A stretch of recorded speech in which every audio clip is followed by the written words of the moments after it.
Manjari.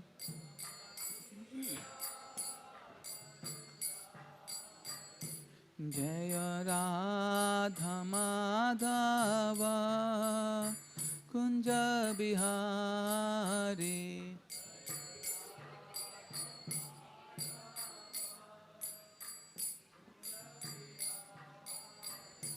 Jaya Shri Krishna Chaitanya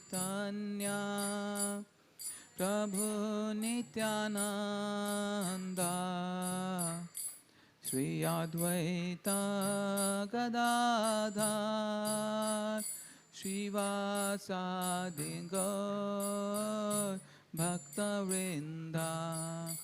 Jaya Shri Krishna Chaitanya Prabhu Nityananda Sri Advaita Gadadhar.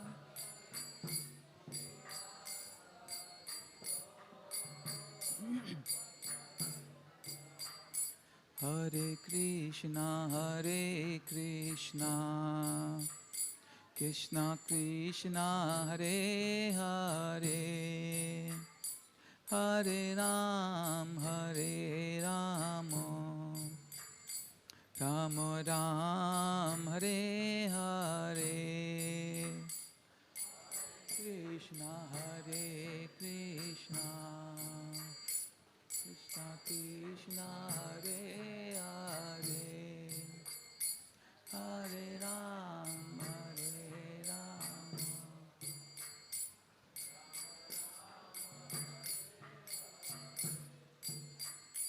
Hare Krishna, Krishna Krishna, Hare Hare, Hare Ram, Ram Ram, Hare Hare.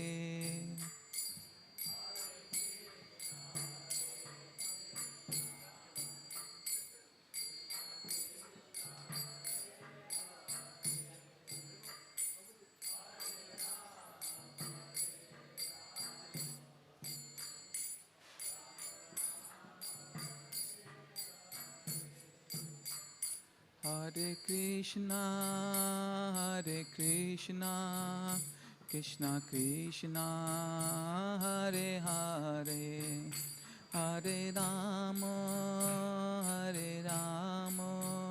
Rama Rama, Hare Hare.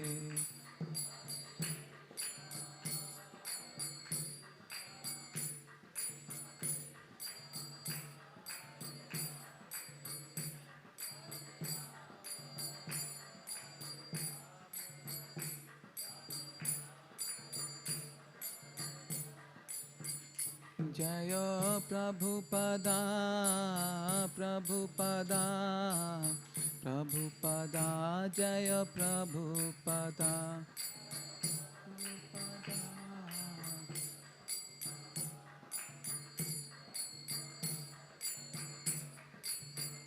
Jaya Jaya Gurudev, Gurudev, Gurudev, Gurudev.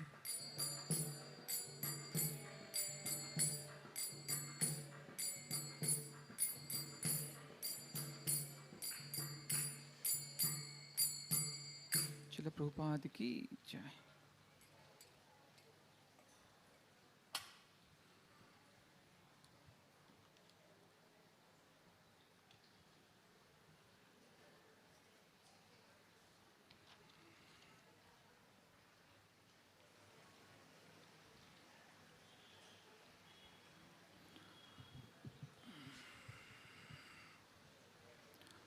Om Namo Bhagavate Vasudevaya. Om Namo Bhagavate Vasudevaya. Om Namo Bhagavate Vasudevaya.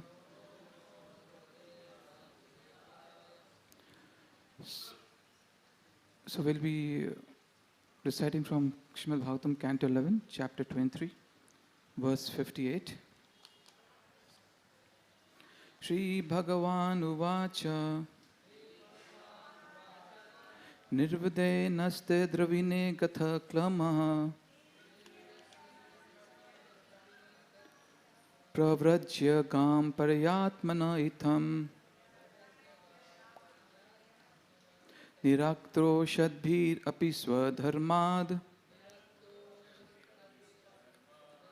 Akampito mum munir ahagatham Shri Bhagavan Uvacha Nirvide nasta dravine gatha klamha Pravrajya gam paryatmano itam Niraktro shadbhir api swadharmad Akampito mum munir ahagatham Shri Bhagavan Uvacha Nirvide nasta dravine gatha klamha Prarajyo gam priyatmano itham Nirakto shadbhir api swadharmad Akampito mun munir ahagatham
Shri Bhagavan Uvacha, the Supreme Personality of Godhead said, Nirvidaya, becoming detached, Nasta Drivine, his wealth having been destroyed, Gatha Klamaha, free from moroseness, Pravajaya, leaving home, Gam, the earth, Paryatmanaha, traveling, Itham, in this way, Niraktaha, insulted, Asadbhi, by rascals, Api, even though, Swadharmat, from his prescribed duties, Akampitaha, unsweared, Amum, this, Muni, the sage, Aha, spoke, Gatham, song. Translations as follows. Lord Sri Krishna said, thus becoming detached upon the loss of his property, the sage gave up his moroseness. He left home, taking sannyas, and began to travel about the earth. Even when insulted by foolish rascals, he remained unsweared from his duty and chanted the song. Purport.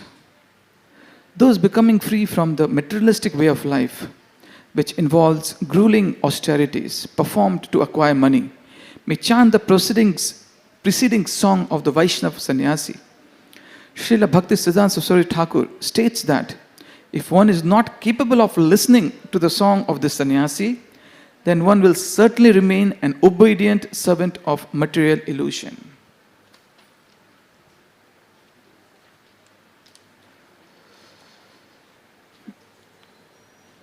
Om Agyanti Vinandasya Gyananjana Shalakaya Chakshurumililamena Tasmai Shri Guruve Namaha.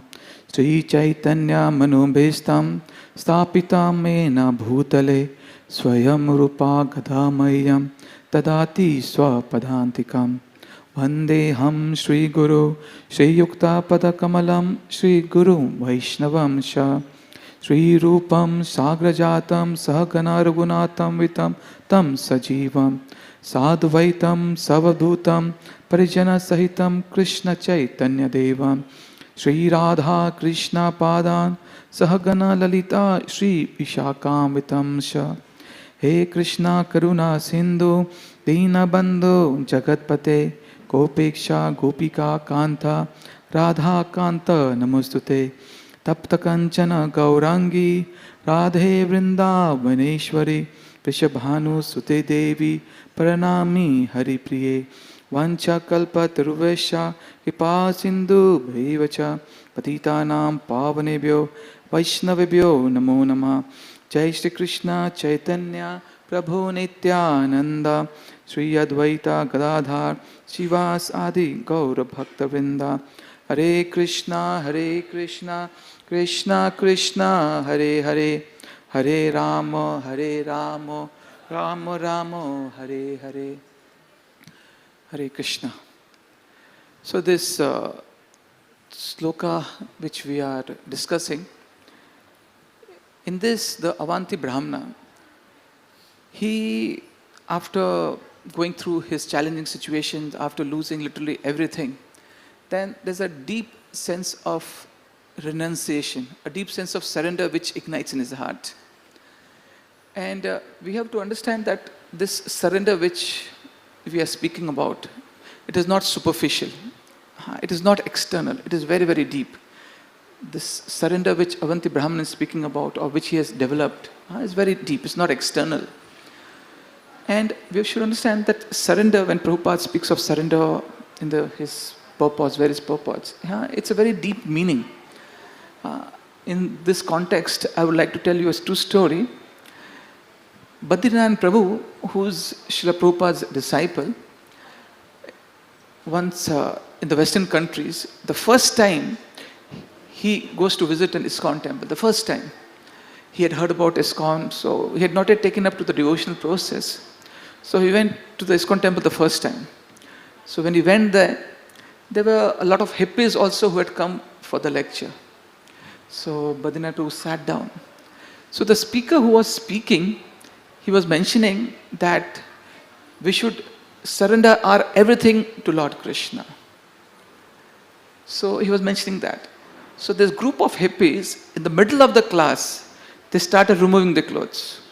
And they started becoming naked. They wanted to become naked. They were opening all their clothes.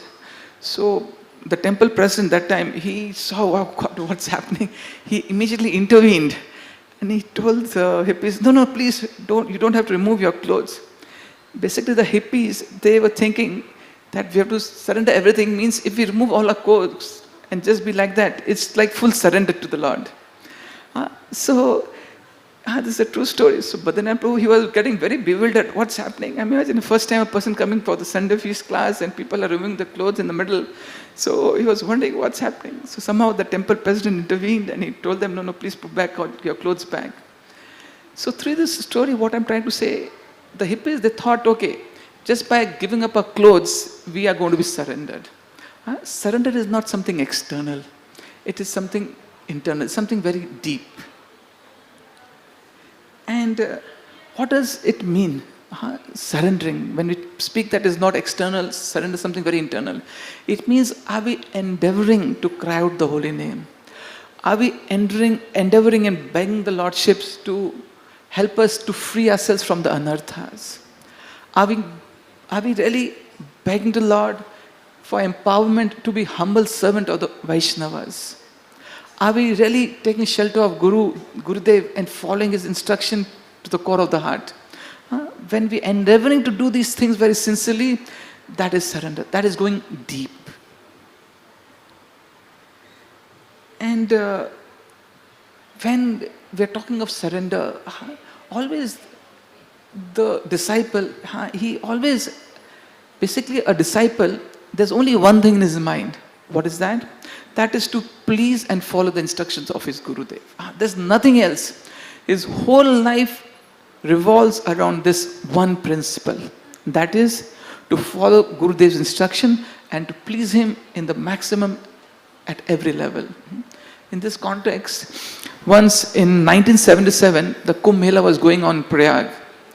So the devotees from London, they flew and they came to Prayag at the Kumbh Mela and they bought a special gift for Srila Prabhupada.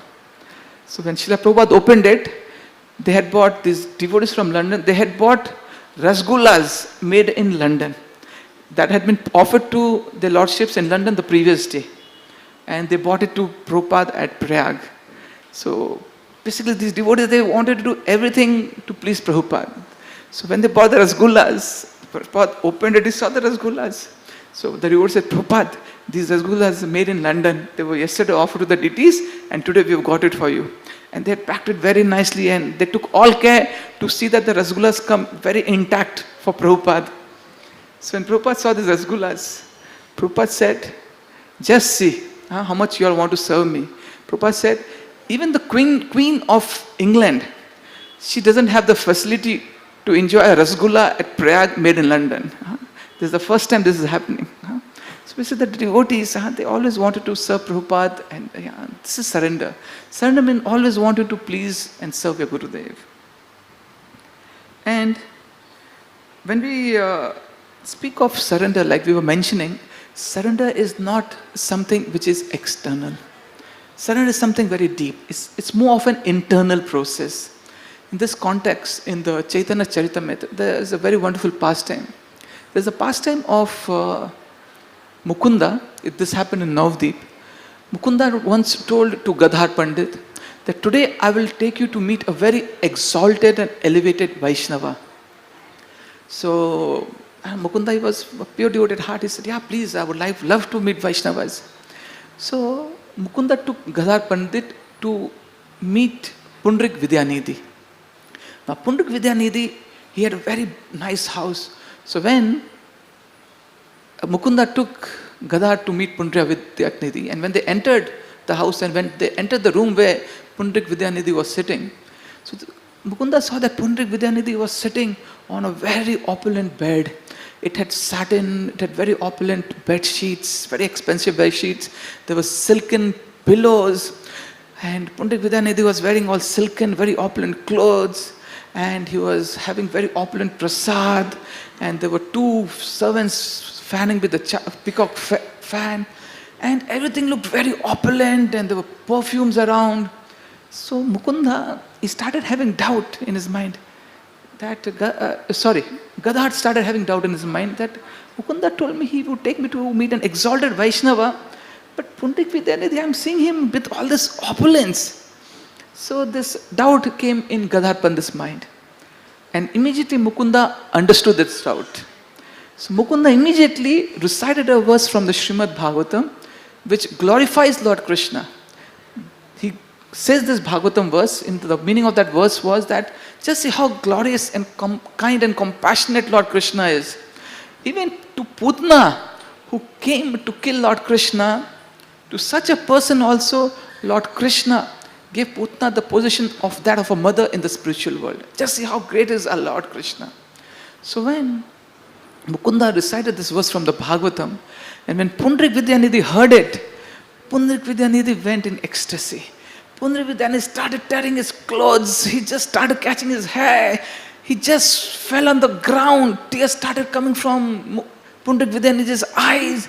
Pundrik Vidyanidhi's head started standing on end, started rolling on the ground, started tearing his clothes.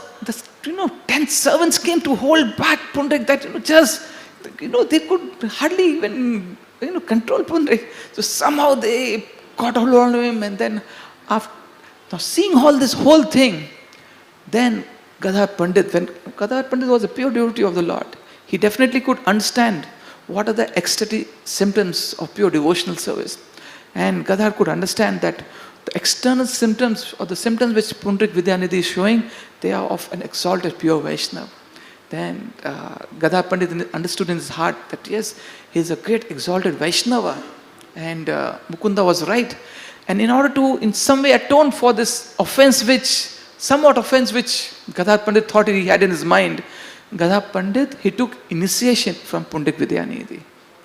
So like we were discussing, this surrender, this path of bhakti, this surrender concept center, it's not external, it is more of an internal process. And when pure devotees of the Lord, when they are faced with challenges, external challenges especially, with challenge situations, they have a unique way of responding. Like we see in this verse, Avanti Brahmana, when he was faced with such an extreme challenge situation, he developed this renunciation and took deep shelter of Lord Krishna. So in the same way, when pure Vaishnavas, they are put in very challenging situations, they have a very unique spiritual way of responding. You can take the example of Srila Prabhupada. Srila Prabhupada, in his younger days, when he had opened a pharmaceutical company at Allahabad, and he had come to Jhansi for preaching, and he had stayed for 6 months at Jhansi. And his business in Allahabad was going on, and he put his servants in charge to look after his pharmaceutical business in Allahabad. And then Prabhupada, he gets a telegram in Jhansi stating that his servants, his own servants, had stolen all the money from the shop, and all the whatever goods were there, and everything of value was stolen by his own servants. So Prabhupada, when he saw this telegram and when he read it, then he just smiled. Prabhupada smiled, and he recited this verse from the Srimad Bhagavatam, Canto 10, chapter 88, verse 8, which says, Yasyaham anugrahanami harishyat dhanam sanay. Basically, the meaning of the sloka is that the Lord says that when I specially favor someone, I take away his everything. Because in such a situation, this devotee has nothing but just to depend on me fully. So Prabhupada recited this verse, he smiled and recited this verse. God knows if we were in that situation, we would be really in most depression or moroseness. And then Prabhakar Mishra, who was with Prabhupada, who was trying to help Prabhupada that time, Prabhakar Mishra told Prabhupada that, Abhay, you got this telegram, you please go back to Allahabad and try to recover whatever money you can.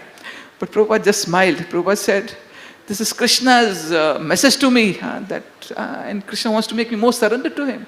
So Prabhupada didn't go back to Allahabad.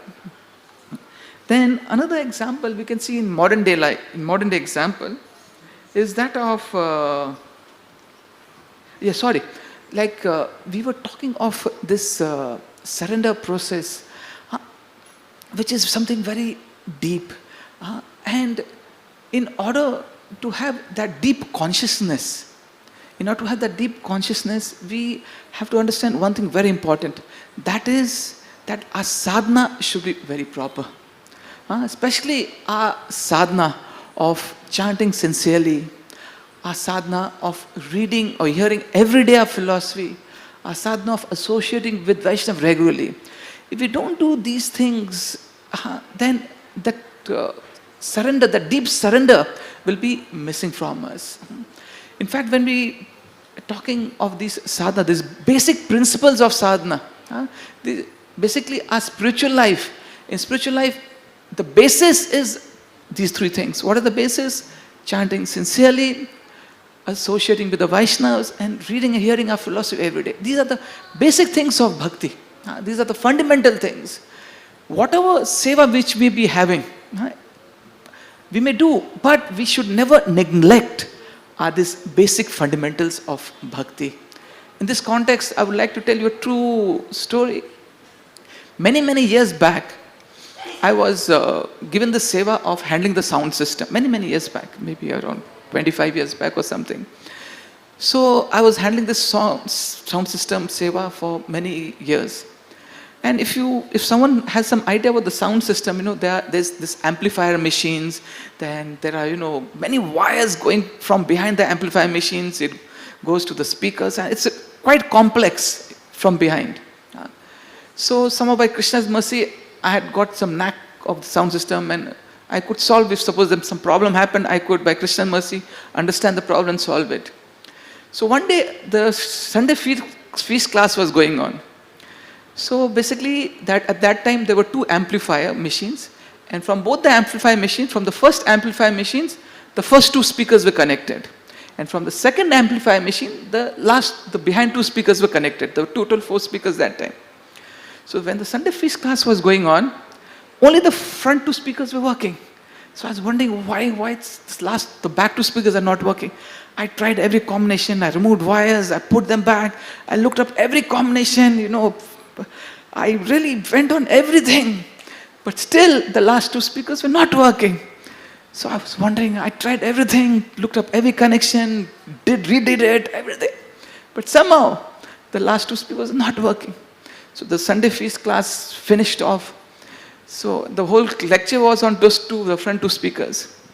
So I was wondering what happened. So I again went to analyze the whole sound system. Then I saw that the second amplifier, which had the last 2 speakers connected, the second amplifier, the on-off machine that was off. The on button had not put it on itself. Now imagine, the basic thing I did not check.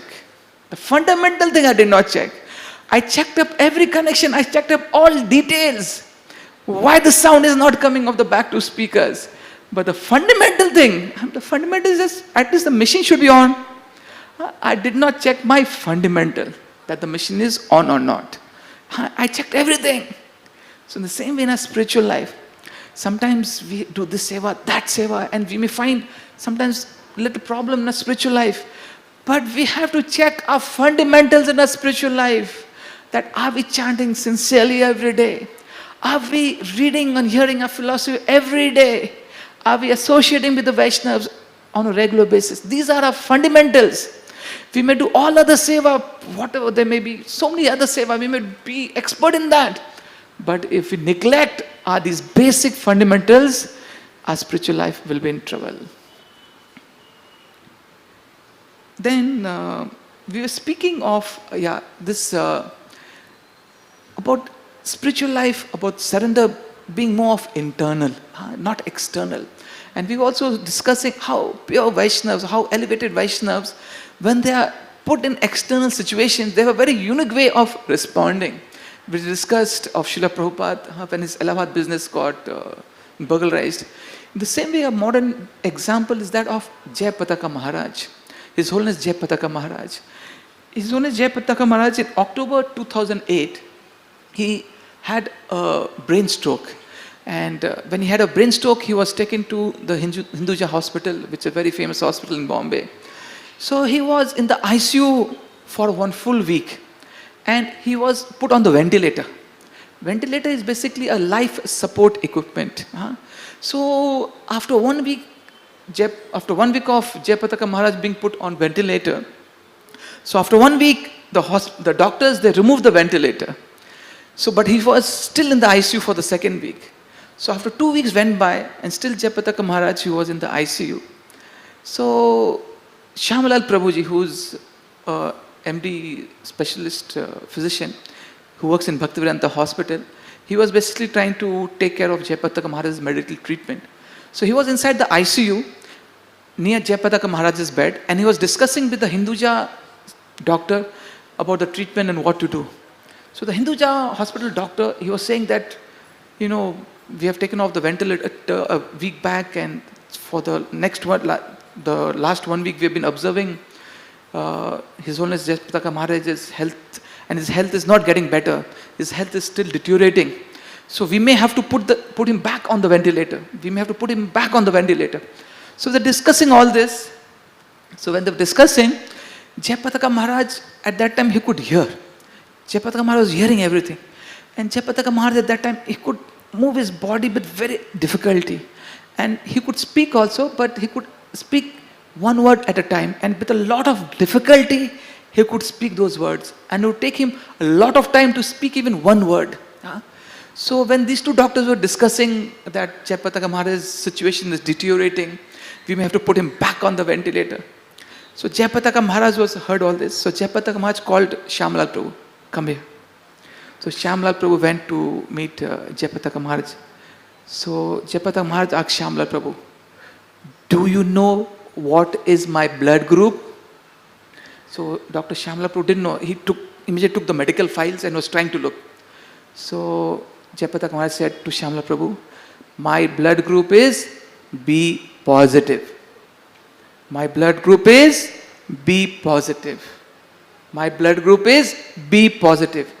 Jayapataka Maharaj told Shamla Prabhu 3 times that my blood group is B positive.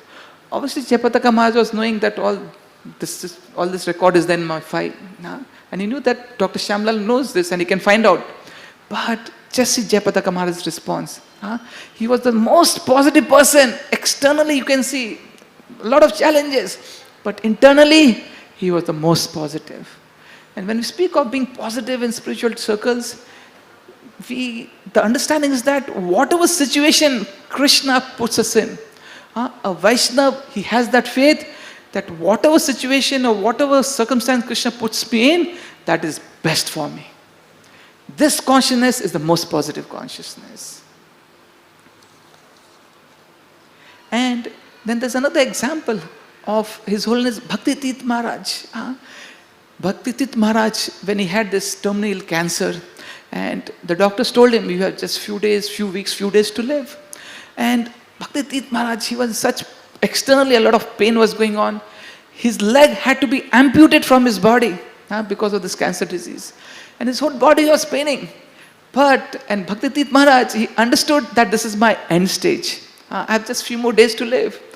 But Bhakti Tirth Maharaj, internally he was so positive, he was so spiritually surcharged that Bhakti Tirth Maharaj made a statement that even if I was told to trade my position with Lord Brahma, I would not exchange and trade my position with Lord Brahma.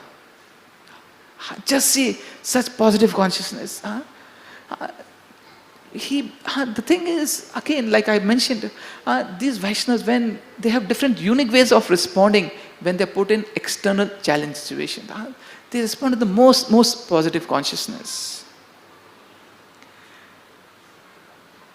And then, like from this verse which we were discussing, the Avanti Brahmana's verse, he mentions that in this verse it is mentioned that this Avanti Brahmana, he had developed a deep sense of renunciation and would always recite this song. What was his song? His song was that he said that neither mortal persons, nor the demigods, nor the soul, nor the ruling planets, nor the time are the causes of one's happiness and distress. He says it's our mind only which causes us this distress.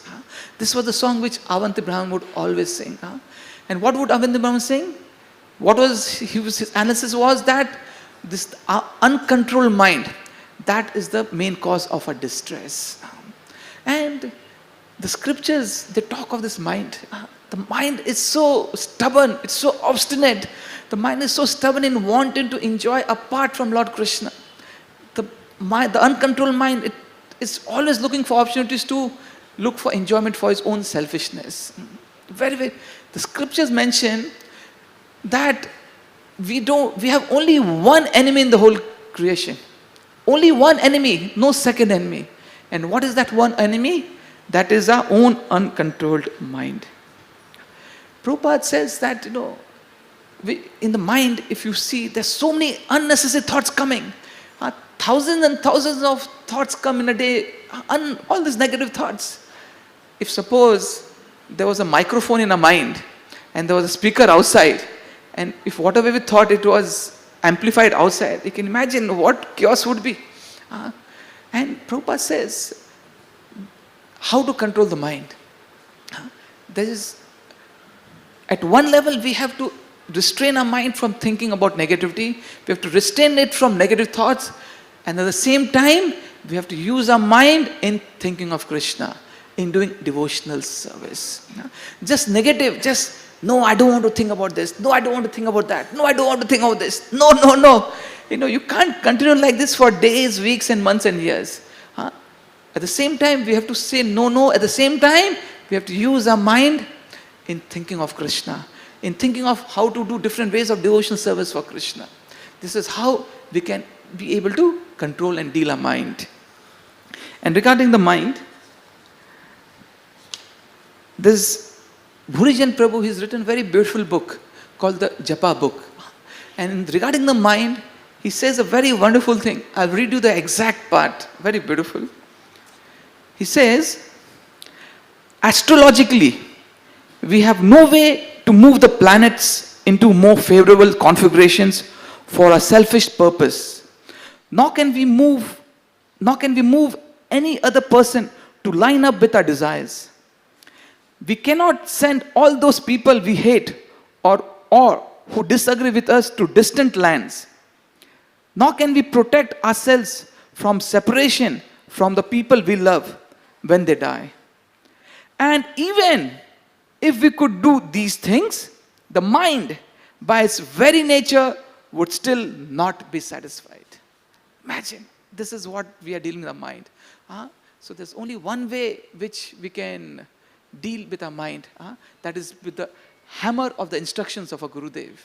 And the Gurudev says that restrain your mind from negative, unnecessary thoughts, and at the same time, engage our mind in Krishna conscious activities.